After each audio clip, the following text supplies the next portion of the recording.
vamos pensar sobre a diferença entre a mesa do Senhor, que nós encontramos, expressão encontrada em 1 Coríntios capítulo 10, versículo 21, e a expressão ceia do Senhor em 1 Coríntios capítulo 11, versículo 20. Portanto, mesa do Senhor e ceia do Senhor. Os versículos 17 a 22 de 1 Coríntios 11 estão preocupados com as coisas como eram em Corinto, enquanto que os versículos do 23 ao 26 estabelecem as coisas como instituídas pelo Senhor Jesus.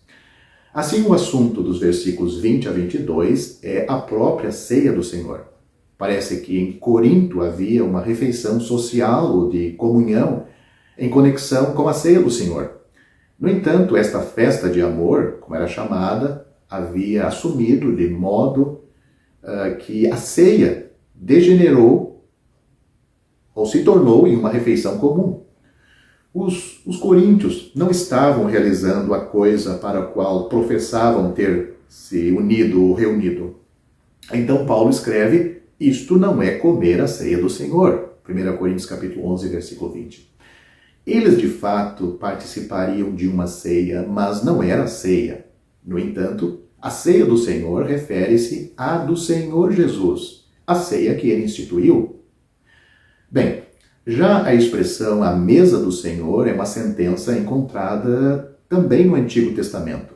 Não é, portanto, limitado ao cristianismo, ao passo que a ceia do Senhor é.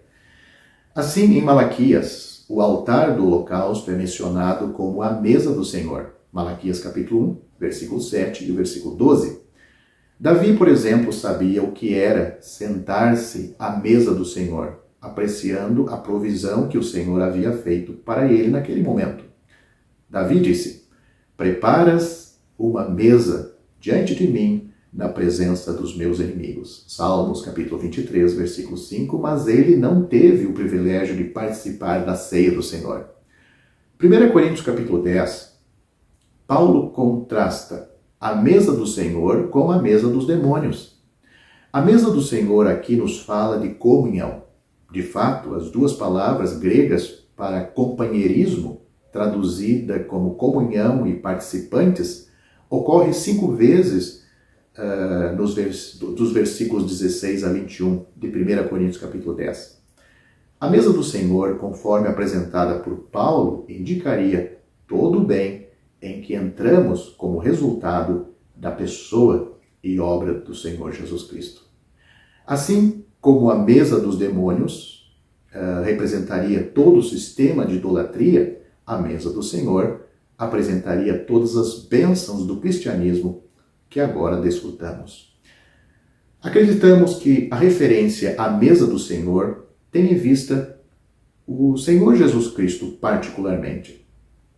No entanto, quando lemos 1 Coríntios capítulo 10, do versículo 26 ao 28, onde diz do Senhor é a terra e a sua plenitude, que é uma citação do Salmo capítulo 24, versículo 1, a referência aí seja a Jeová. O Senhor Jesus disse uma certa vez, em verdade vos digo, que quem ouve a minha palavra e crê naquele que me enviou tem a vida eterna e não entrará em condenação, mas passou da morte para a vida.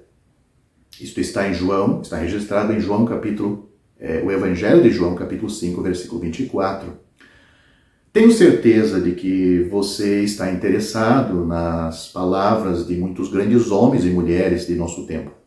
Presidentes, estadistas, executivos, reis, todos tiveram coisas interessantes e convincentes para nos dizer, mensagens para nós que podem afetar nosso pensamento e até mesmo mudar nossas vidas. Considere a pessoa que falou as palavras que começamos este vídeo, pois ele disse, verdadeiramente, verdadeiramente. Ele não é um político, CEO ou professor, ele não era um presidente, almirante ou general, mas a pessoa mais poderosa que este mundo já viu, o Senhor Jesus Cristo, Deus manifestado em carne, o Filho de Deus que veio do céu. Ele diz, eu vos digo, Pode ser mais direto, mais profundo do que isto? Esta é uma mensagem que afeta não apenas sua vida aqui na Terra, mas também seu destino na eternidade. Então, pare e ouça o que esta grande pessoa tem a dizer. Tem a dizer a você. Esquece dos outros. Aqui está algo em que se pode confiar por causa de quem de quem essa pessoa é. O que então ele diz?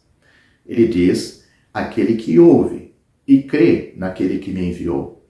Em outras palavras, aquele que ouve e crê em mim, e na minha palavra tem a vida eterna. Ouvir, acreditar ou crer e ter. O que poderia ser mais simples? Você ouviu e ouve a palavra, a sua palavra. Possivelmente já ouviu a sua palavra e tem ouvido na escola dominical, ou lendo a Bíblia, ou de outra maneira. Ou talvez tenha ouvido neste vídeo pela primeira vez. Qual tem sido a sua resposta a Ele, a Jesus Cristo e a sua palavra? Incredulidade? Adiar? Desconsiderar? Você está disposto hoje a descansar nele por toda a eternidade? Você está disposto a descansar apenas em sua palavra? Isso é tudo o que ele pede de você para possuir a vida eterna. O versículo usa a palavra condenação. Diz-nos que já estamos condenados por causa da incredulidade. Nossos pecados, pois nascemos pecadores, significam condenação eterna, uma distância entre Deus e nós por toda a eternidade.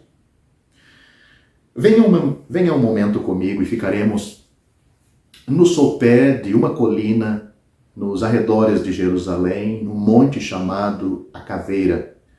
É uma visão sombria e terrível. Lá estavam 3 homens, então eles estão pendurados em cruzes, e o do meio é o mais maltratado do que os outros e usa uma coroa de espinhos, quase reconhecível como homem. O Filho de Deus está sendo punido, é ele no meio. Ele está levando a condenação, sendo punido por Deus pelos pecados dos outros, não os seus, pois ele não tinha pecado. Levando a condenação pelos meus pecados, que eu deveria ter levado por toda a eternidade, ser condenado no inferno. Deus está, ou então descarregou sobre ele naquele momento o juízo que cabia a mim, a minha iniquidade, meu pecado. Quando eu estava buscando a salvação, tudo o que Deus me pediu para fazer foi descansar na obra da cruz. Seu filho foi punido por meus pecados. Eu vi, pelos olhos da fé, que o Senhor Jesus na cruz carregou minha condenação. Ele suportou a sentença que era minha. Ele ficou no meu lugar. Ele tomou meu lugar. Esta é a verdade que liberta os pecadores. Sua palavra, a palavra do Senhor, para você é: creia em mim. Confie sua alma a Ele. Você não será mais condenado. É o que Ele está dizendo. Você terá passado da morte eterna para a vida eterna. Que simples ato de fé que tem um impacto tão dramático em seu destino eterno. Você passará da morte, do inferno, para a vida eterna no céu com aquele que carregou seus pecados na cruz. Agora mesmo, permita que seus pensamentos vão para o Calvário. Veja que ele morreu por você e creia na sua palavra que diz a você: tem a vida eterna.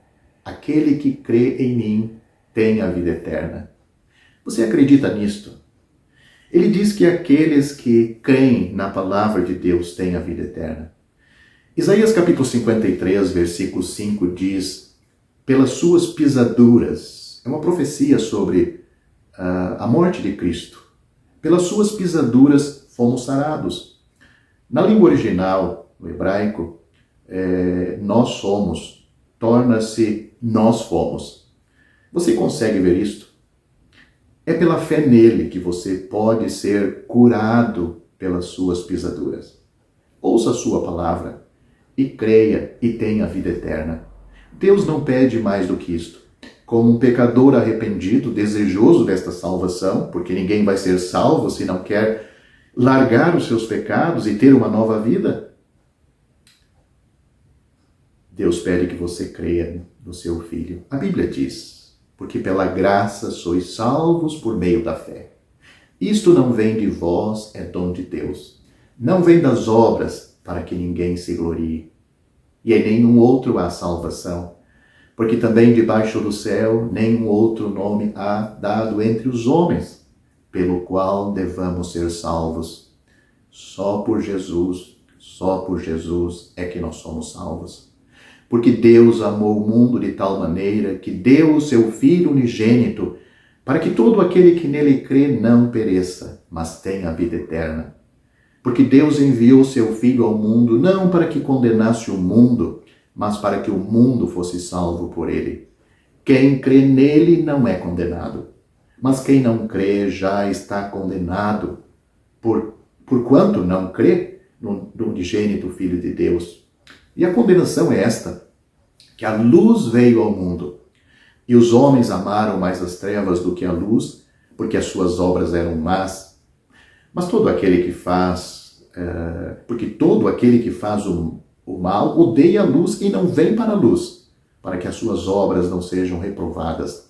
Mas quem pratica a verdade, vem para a luz, a fim de que as suas obras sejam manifestas, porque são feitas em Deus. Portanto, você que me ouve, quer ser salvo?